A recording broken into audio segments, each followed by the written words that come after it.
Hey friends, I have some great news for you. So this week, I'm going to be hosting The Daily Show for the very first time. I'm hosting tonight, tomorrow, and Thursday. And this show has meant a lot to me for a long time. I started there as a writer in 2017, and I've loved it ever since. I've loved the people, I've loved the process, and for the first time, I get to sit behind the desk. And if you've ever wondered what the show would look like through my lens, well, this is your chance to watch it. And I just want to say thank you, because this is in no small part because of you, because of this community, because of everything that we're doing on this channel is a lot of what led to this opportunity. And so I appreciate you very, very much. And if you are inclined, if you're in the area, go ahead and watch Comedy Central live or on the Paramount Plus app. There will also be YouTube videos of clips of it dropping as well. But thank you so much. I hope you enjoy seeing me host. I have some amazing guests, and I'm excited to bring the show to you in the best way that I can. And I hope you enjoy the video this week. Bye. Please make it loud for Josh Johnson!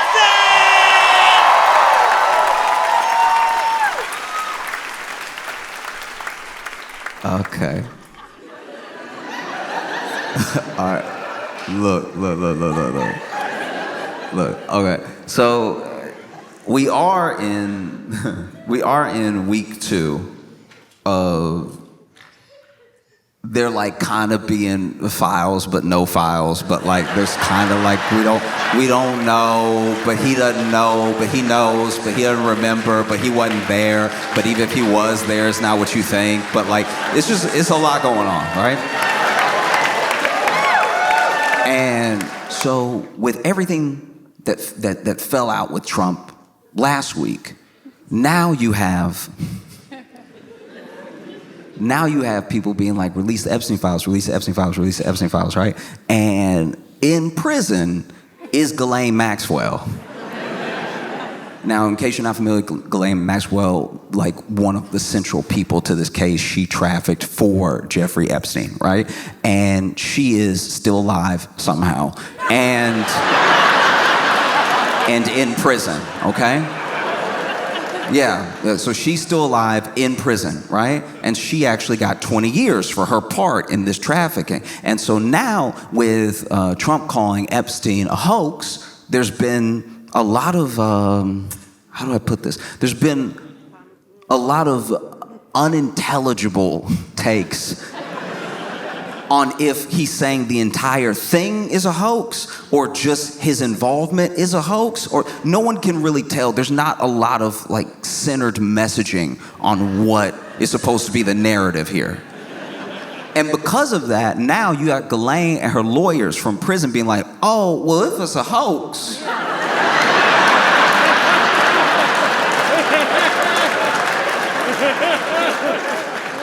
no, I'm just saying if like nobody got trafficked to anybody, then I'd like to appeal, right?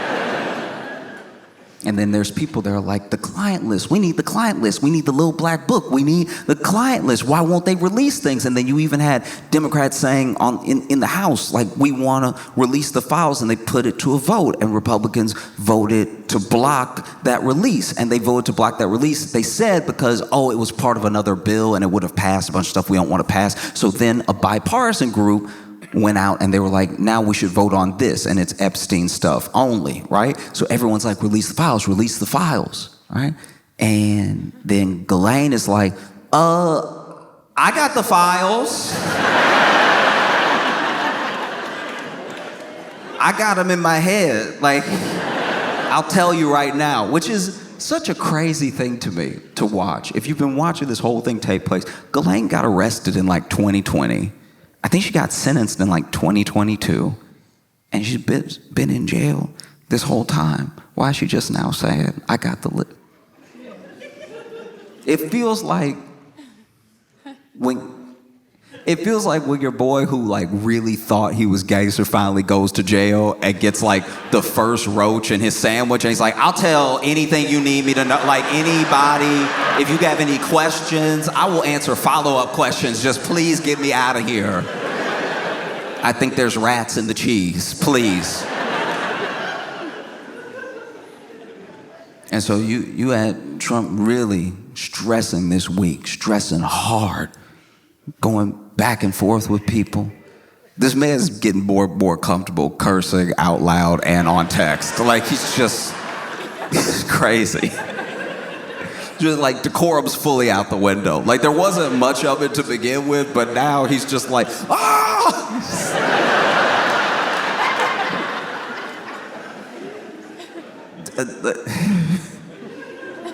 And this is the other thing that trips me up, is that they're throwing everything they can in front of this like Epstein monster, like Pac-Man, right? Let's just throw this while we run away. And they never admit that Trump isn't doing well in any way, ever.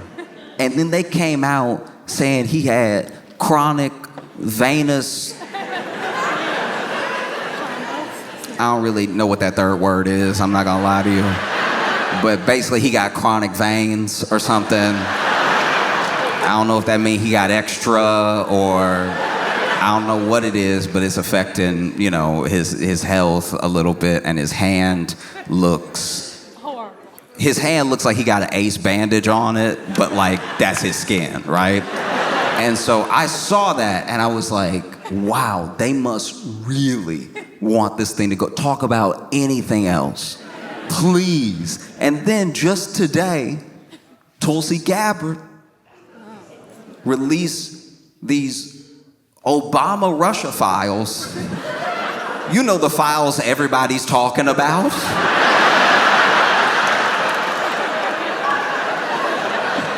You know, the files that just last week were like, when they gonna release those Obama Russia files? Why can't they get the Obama? What is Obama hiding? All right? We want his Russia files. You know, we've been hungry, thirsty for some Obama Russia files. Ooh, I can't wait to, I can taste them. Let me get those Obama Russia files. That's so bad. That's so bad. It means you have nothing. You truly have nothing to throw in the way of this thing, because Obama Russia file, you won. You won in 2016, you won in 2024. I haven't read the Obama Russia files, admittedly. I haven't read them yet. But I have a spoiler alert for you. Trump came out on top.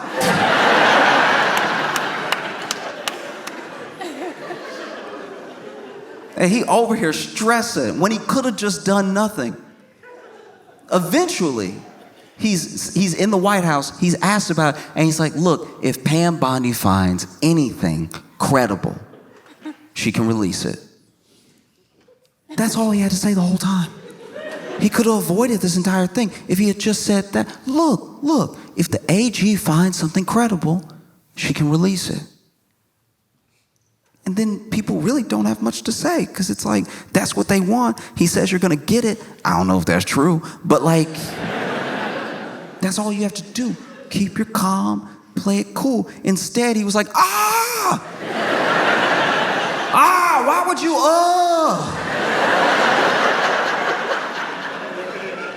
And it's because he felt caught. And the only people who within this week have been as caught as Trump and reacted as badly was that couple at the Coldplay concert.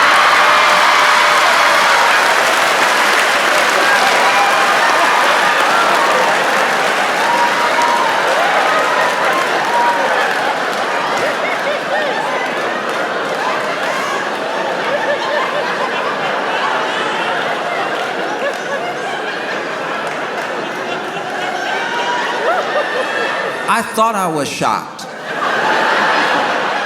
when I saw like Trump's Epstein files tweets, right? This thing, the clip is about 14 seconds. I've been watching it for 20 hours.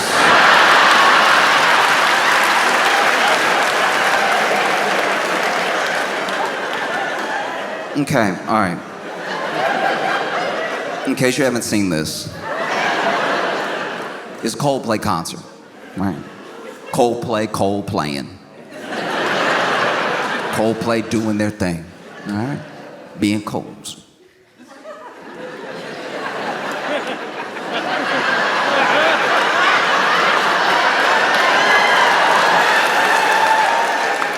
Coldplaying particularly hard that night. And they did this thing that's becoming more popular at big concerts, because Coldplay doing like a stadium. And there's a thing that you can do at a public event, like an entertainment event, whether it's sports, whether it's music, whatever, where you can put out a cam into the audience. And I don't know how to describe it, but when you do that, it does make the entire thing, as big as it is, feel more intimate. Because now you're over here enjoying Coldplay, and you see the other people there enjoying Coldplay, and they're just like you. And they're just as excited to be on the screen as you would be to be on the screen. And they're having such a good time, you know? And so you're like, this is amazing. We're all here together enjoying this thing. I genuinely like those cams because it reminds us that we're all doing the same thing, having a good time, you know? And if we're all doing the same thing, having a good time, maybe we're more alike than we think. If we're more alike than we think, then maybe when we leave the basketball game, when we leave the show, whatever, we have less reason to argue. We have less reason to look at each other as like just completely different entities. It's like, you're just like me. You like Coldplay.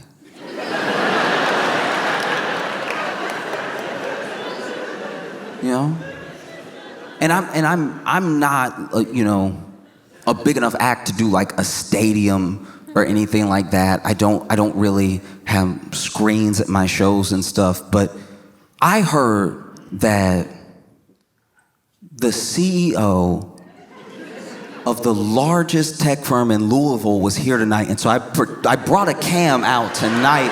If you want to.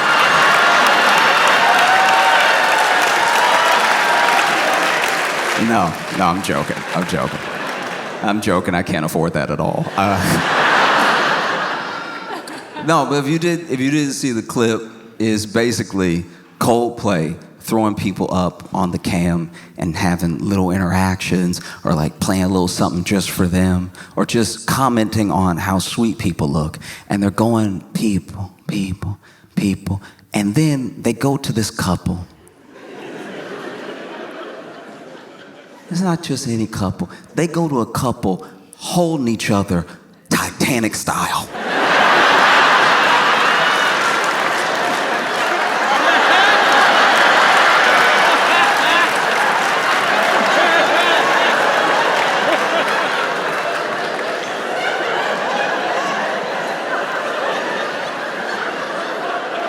And to be fair to her, she didn't have the arms out like Rose. She was holding his arms.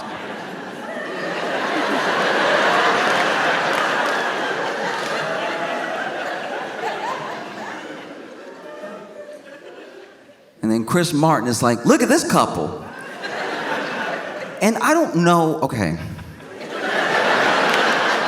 This is where I wish I knew more about like technology and the brain and stuff like that. Because the same way that there is latency on the internet, and there's a delay on a call where sometimes you can hear yourself in someone else's side of the phone call, and you can hear how you spoke, but there's a delay. It's like a second later you hear your own voice, what you just said as you're speaking. So it takes a second. And I don't know, because I've never been in a situation where I've been on a big camera like that, the amount of time it takes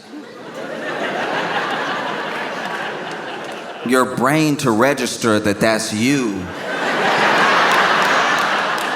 that you looking at. Because they're over here, Titanic style.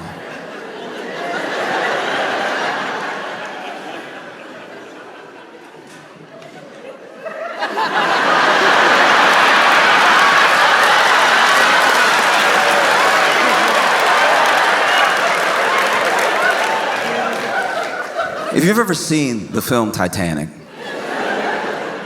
And if you're a 90s baby, you know that when Titanic came out initially, home release, it was on VHS.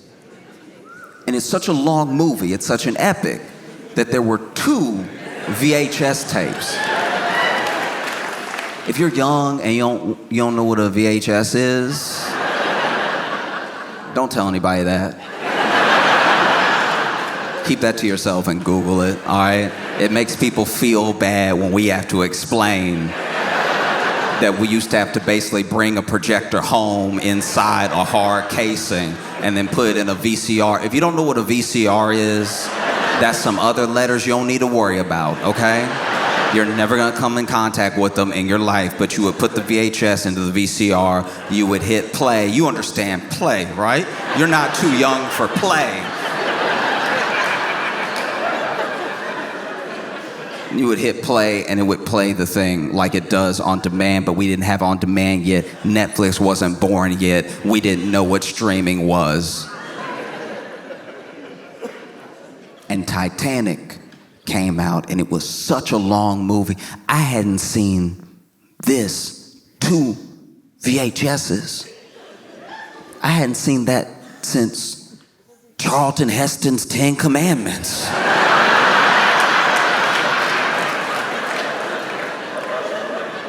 If you're too young to know what Charlton Heston's 10 Commandments are, it is also a film, but that film is almost as old as the people the film is about, all right? That movie is about Moses, who probably had a VCR, really, like when you think about how long ago Moses was and when we used VCRs. But Titanic came home with you, it had 2 VHS tapes. And you watch the first VHS tape of Titanic, and it plays till about half the movie, and then it tells you to enter tape 2. Tape 2, which will be far more depressing.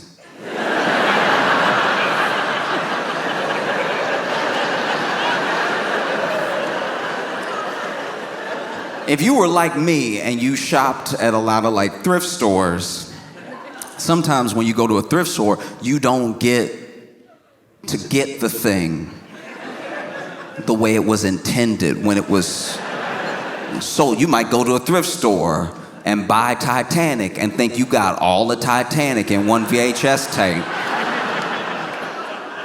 And then bring Titanic home and watch Titanic, but you only watch tape 1. And so you don't even know that there's a tape 2 until the end of the VHS where it says insert tape 2, and you don't have it. So you're like, all right, I'm just gonna have to settle with what I got, which was a very sweet story about 2 people who met on an epic adventure. I think I'm willing to leave it there. And it's not until years later you find out the horror that is Titanic Part 2. Part 2 where everything going awry.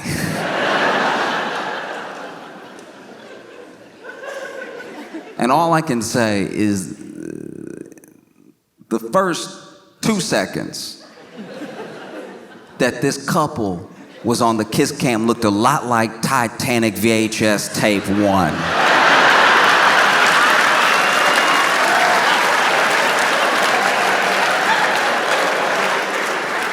And then when they realize that they are the camera, it looks a whole like Titanic VHS tape 2. Honestly, they look like they on the Titanic. When about tape 2 takes place. And so you see them.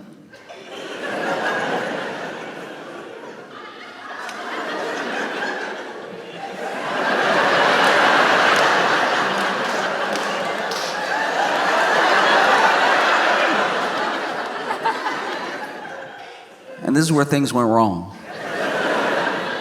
Because rather than just playing it cool than just, chilling.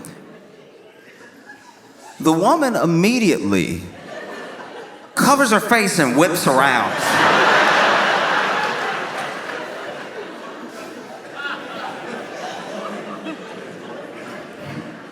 Okay, all right, look. Look. Don't judge, okay? When I was a kid, there were kids in my neighborhood who went a totally different direction than I did, right? And sometimes I'd hear about them, and you especially hear about them if you stop seeing them around. And I quickly got used to the idea that if I hadn't seen somebody a long time, they probably didn't just move away. They may have been locked up. Something may have happened to them, right? And there was a kid who was nice enough a few blocks down. Sometimes I would walk to work in the morning, and it was a long walk. And I would pass his house, and sometimes he'd be out front of his house with people. I'd say hi, they'd say hi. We weren't like close or anything. And one day when I was back home from college, I went to this hookah lounge with my friends. And at the hookah lounge were the guys who I used to pass by when I was in high school, working that job, running every day to work. And I asked them where, the fourth was, the dude that was usually with them. And they were like, oh, yeah, no, he doing a little time. I was like, what happened? And they were like, well, he ran up in this store to rob it. And, he had like, he was pretending to have a gun and everything. And not only did he not have a gun, the store clerk wasn't scared of him.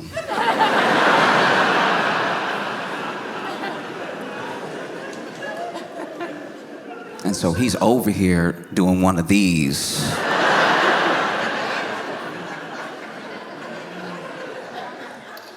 Let's talk about this real quick.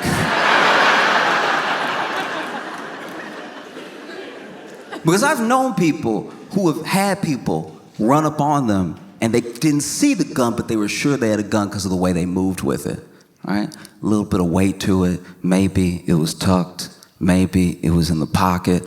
But there was just a slight motion that they had. There was just a way that they were behaving where if they didn't have a gun, this is some great acting.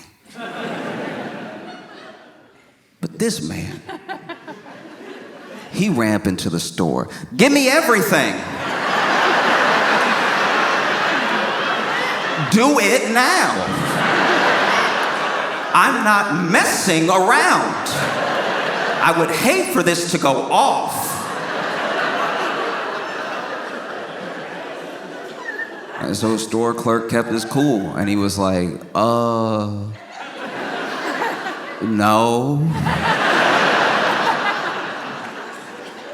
He's like, what do you mean? I am armed, ready to kill.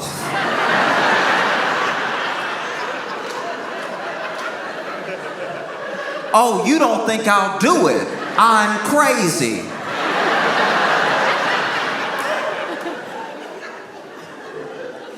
And the store clerk, apparently, according to their story, told me, I don't think you'll do anything because... And he points up, and he looked up at the corner, and he was on camera without a mask. And so apparently he went...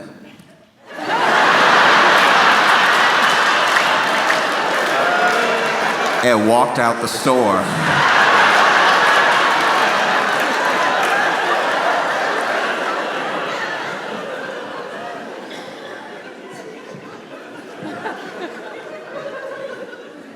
I understand the immediate reaction to want to cover your face when you realize you're on camera.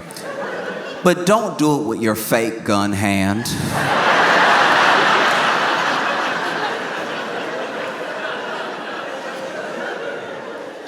But he got arrested from rolling up in there and even the attempt and everything. And so he did a little time in jail. And I'm just saying, you're on the kiss cam, and immediately something seems awry when you go, oh!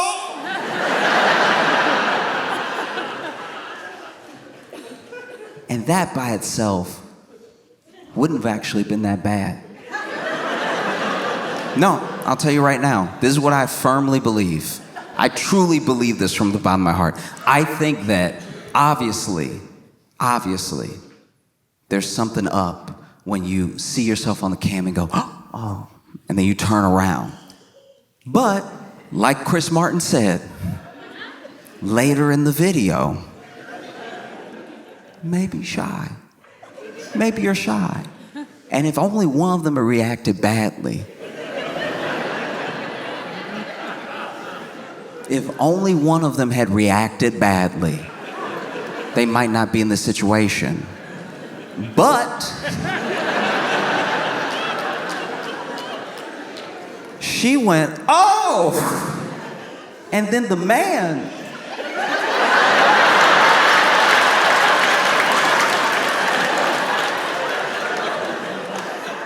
just starts to sink.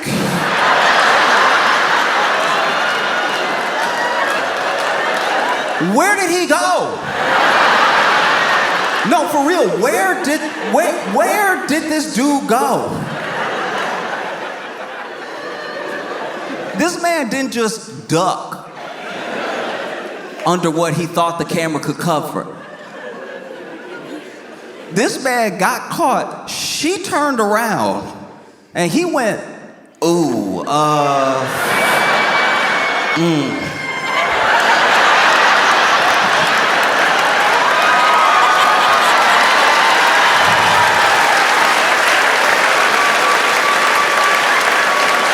But like, where did he go? Like, truly, where was he? He never comes back. Did he open a portal? He might have been in an abyss. This was one of the crazy, because then he's gone and then she's just standing there. And in my head, I'm like, I don't know where their seats are, but it seems like he jumped. I was crying. This man went under everyone, I suppose. Fully disappeared. And then Chris Martin went, either that couple is really shy or they're having an affair.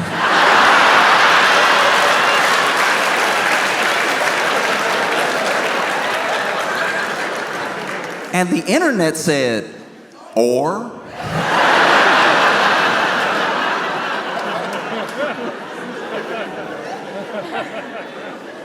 No, that's an affair, dog. Tried to be gracious just in case, but no. That was wild, and then we didn't know it yet. But there was another woman off to the side that presumably knows everything that's happening with them. And wow, people find out quick. The internet works quick. Internet was like, I got all night.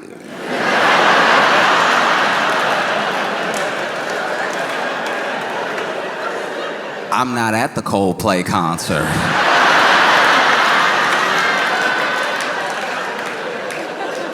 And within hours, people found this dude's name, where he worked.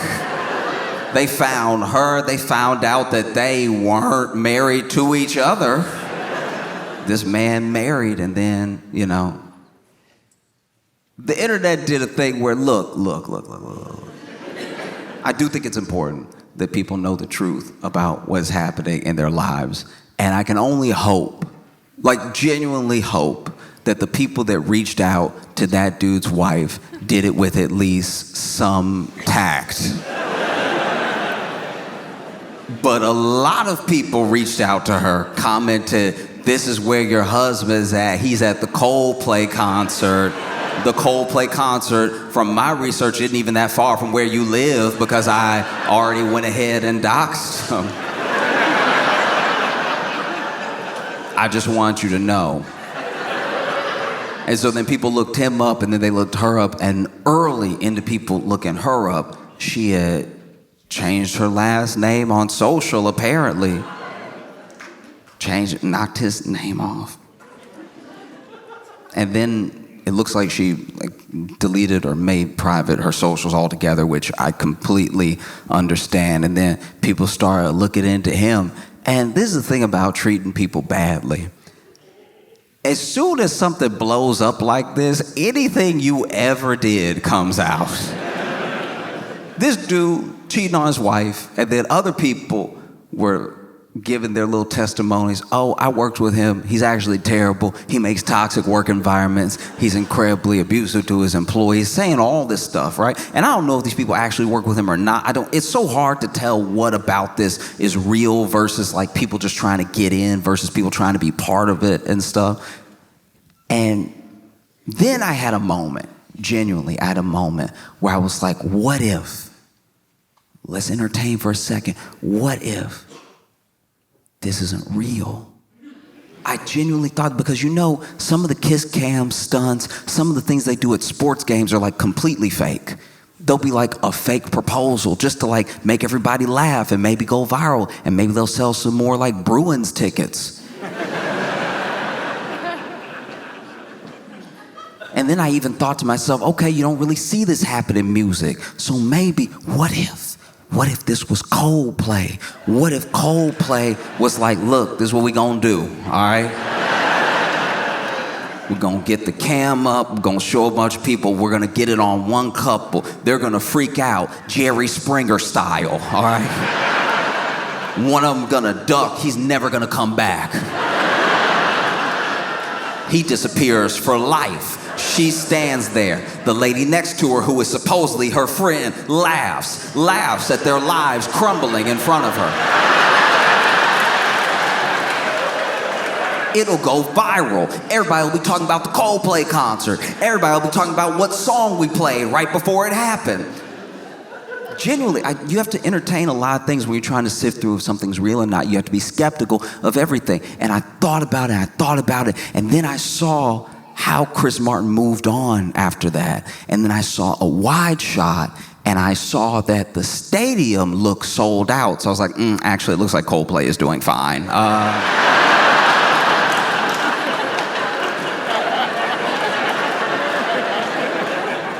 That theory is in the dirt. This looks very real. And then I thought about the company. Andy, his name is Andy. Andy works at a company called Astronomer. I had never heard of Astronomer. I don't think anybody was talking about Astronomer 2 days ago. So then for a second I was like, what if? Astronomer, a tech company, hired Coldplay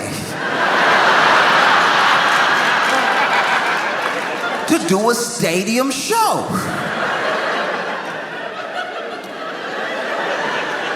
Coldplay does the stadium show. They have all their fans there. The fans don't know that Coldplay's getting a little bit of money on the side for what's about to happen, and then they throw the camera on the CEO.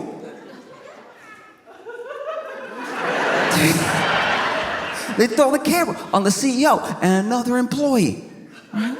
And then they create this whole scandal. Now, all of a sudden, everybody's talking about Astronomer. What is Astronomer? Oh, it's an AI company. What do? Oh, they help manage workflow. These are conversations nobody was having 2 days ago.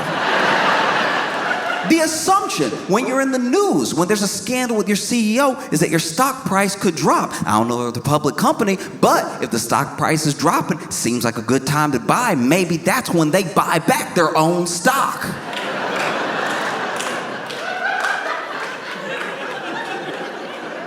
And then as soon as I was sitting in my room thinking all this, I was like, I think I've been too deep in this Epstein thing. Like, I think that like maybe I have a problem. And I just like, it's like really changing how my brain works. And then there's the fallout of like, this dude, not only is he caught cheating in front of thousands of people, in front of the internet, but also we find out he's a CEO.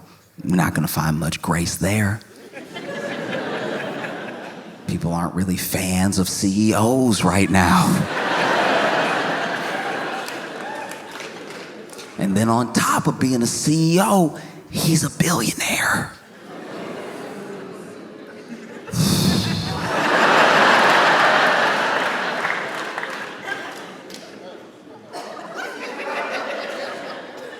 You basically made a Venn diagram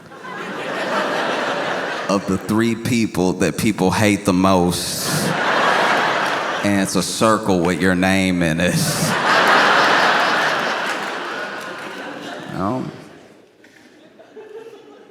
Because it is a terrible thing. A terrible thing that happened. And I just think about how that's something that happens like now, you know? Our grandparents, our great-great-parents would have never got caught. No, people's grandparents had whole extra families. And as long as you were willing to be a gentleman about it and really take care of both families, they never met. You know, you went on your family vacation with one family beginning of the summer, family vacation with the second family at the end of the summer, because there used to just be more affordability in the US.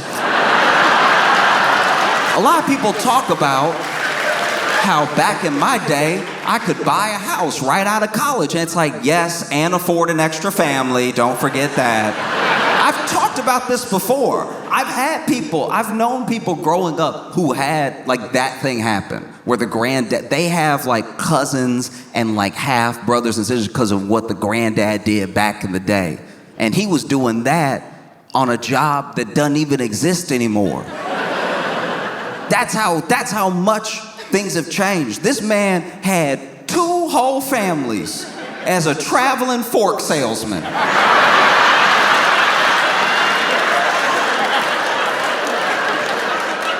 This man would just go up to people's doors and be like, look,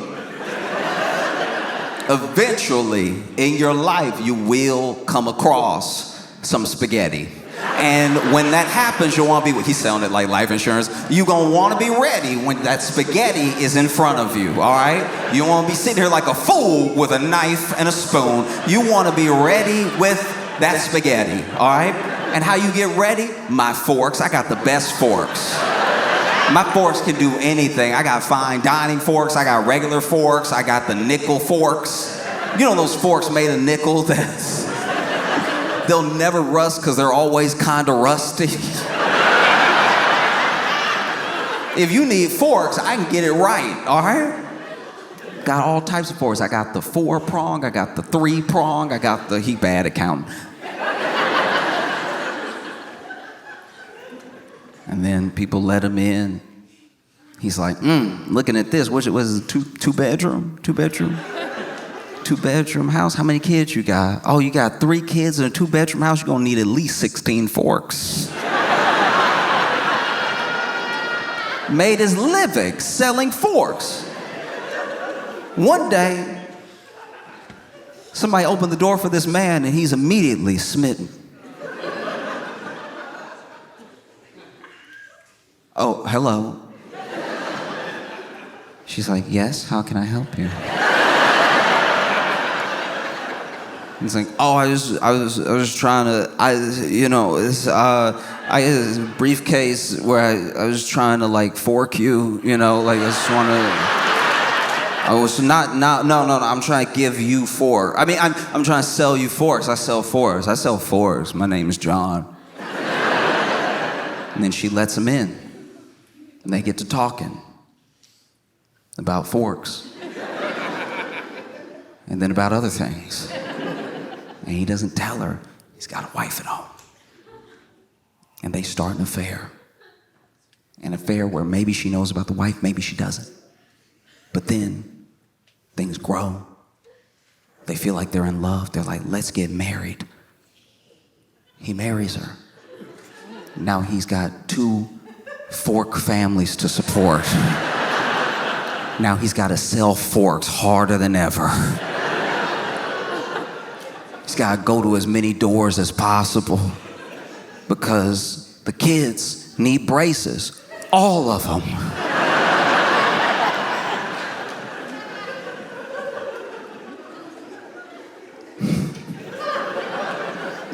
No, just he sells as many forks as he can, and then one day, one fateful day, sadly, a Sears opens.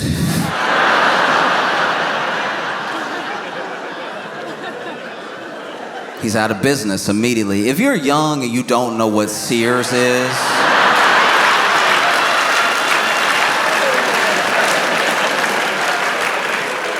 it was like a department/everything store where basically it was like Amazon, but you had to go. There was no click. You had to leave the house to go to Amazon, and then you had to go put everything in your cart yourself, and then you had to buy it yourself. It was like working at the factory at Amazon, except you just grabbed what you needed and you left. But then one day Sears opens, he realizes he's ruined. What else is he gonna do? He's only good at selling forks. And so he has to sit his family down. Be like, look, I'll be right back, I'm going to get cigarettes.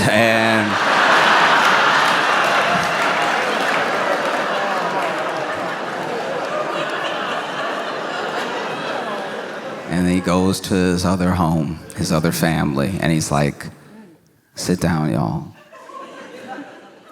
I have something to tell you, it's important.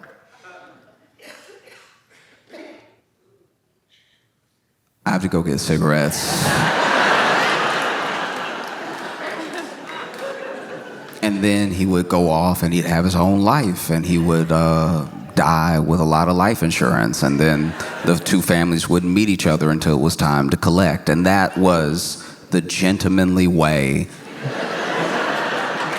to cheat in the 30s. All right?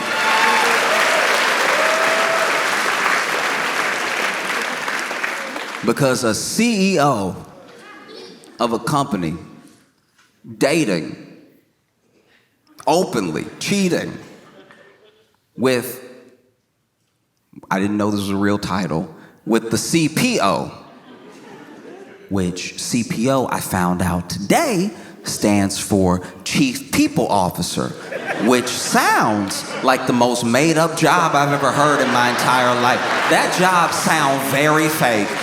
Chief People Officer sounds like what you say at Thanksgiving when you go home unemployed, knowing that your brother is a doctor and your sister's a lawyer. I'm the Chief People Officer. Oh, and I'm Master of Business. That is crazy. I know it's a real job, I know it's a real title and everything, but just, you could have named it something else. To say that you're in the C-suite, just Chief People Officer, really sounds like it was not on anyone's mind before the name came out of their mouth. It's like, we have to give her a title. What's the title? She's head of HR. No, she was already head of HR. She got promoted. What is she over again? HR and personnel and hiring. It's like, okay, Chief People Officer? I don't know. No, it was crazy. And now it just recolors everything with that company. Now they're probably having an investigation right now. Makes you take a second look at everything that happened between them, like performance reviews.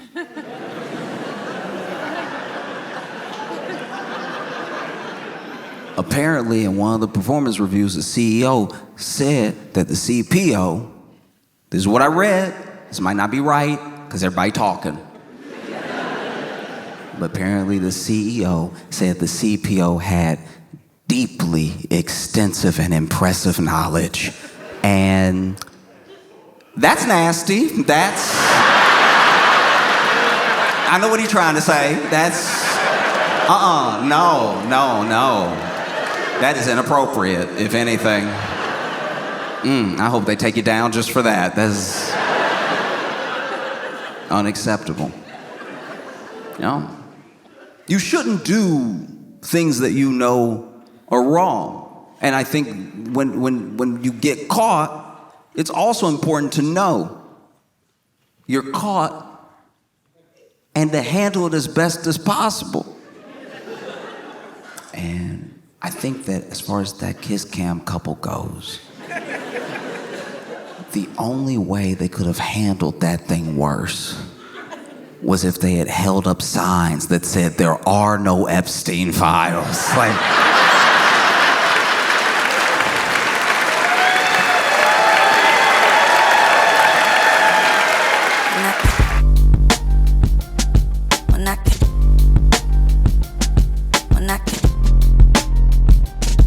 Mira,